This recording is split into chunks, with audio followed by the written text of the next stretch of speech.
I'll stick to what I actually said. I've said all along, Ten Hag is never going to win me what I want, which is the Premier League title and the European Cup. He's just not good enough. He hasn't got it in him. It's simple as that. I said to you outside Wembley, Flex, you came up to me and said, we got to keep him now.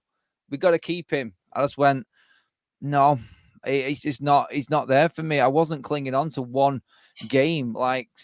He's a cup manager. The only reason he'll probably keep his job this season because he can maybe win the Europa League, because we can turn up on any given day and get a cup win. That's it. Your bread and butter, your consistency, the Premier League, he hasn't got a clue. He wants United fans to forget about the Premier League. He won't even acknowledge where he finished in the league last season. It's the trophies, the second best team in the country behind Manchester City. Honestly, he infuriates me every single press conference. Like Alice alluded to it there in what he says. He's digging his own grave when he opens his mouth.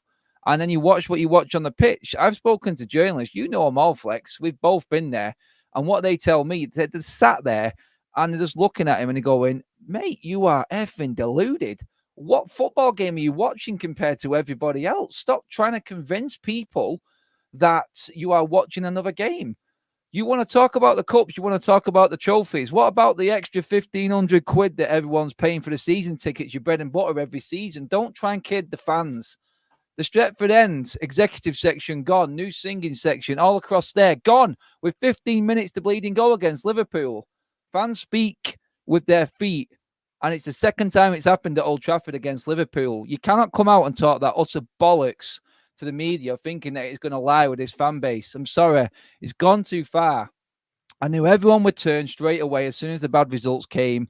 And you look at this, you can say it's 3 games into the season, but what happened in his first season? First 3 games, 2 defeats, 1 win. Second season, 2 defeats, 1 win. Third season, 2 defeats, 1 win.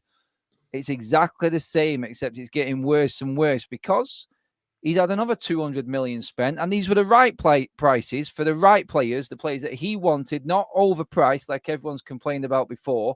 The ones that he wanted. You go through that team yesterday, it's more than 2/3 his players. You've got to make it work. They don't know what they're doing. If you've got a problem in your system that can't fit a world-class player like Casemiro, then there's a problem with your system. You've got to figure a way out to fit these players in. It's the same thing. We don't score goals. We don't create chances. The goal average is going down and down and down. The goals scored is going down and down and down every single season. But no one's picking up on it because we won a trophy. And when you win the FA Cup final against Manchester City and you take Pep off his pedestal and then you do a vote with a fan base, do you want to keep Ten Hag? Yeah, of course you want to fucking keep Ten Hag. You just beat City in the FA Cup final. Everyone's on a high. You'd done that vote 2 weeks before when a toenail would have knocked us out the FA Cup, but for VAR against Coventry, no one would have been picking Ten Hag to be the manager. Honestly, it's for me. Like I said, I'm accepted that he's here for the season, mate. I think he is here for the season as long as he's in the Europa League. Even if the results are like this in the league, you think Ineos would still keep him? We discussed it, mate. Look, he's lost more games away from home in the Premier League than he's won. We've got Palace coming up who we don't win against. No. We won our last game against Southampton last time we played them, first time in 5, I think it is. But if we don't beat them 2 teams that are below us in the table right now, and we're 14th, by the way, then you're going to get everyone going in on him, but he's still going to keep his job.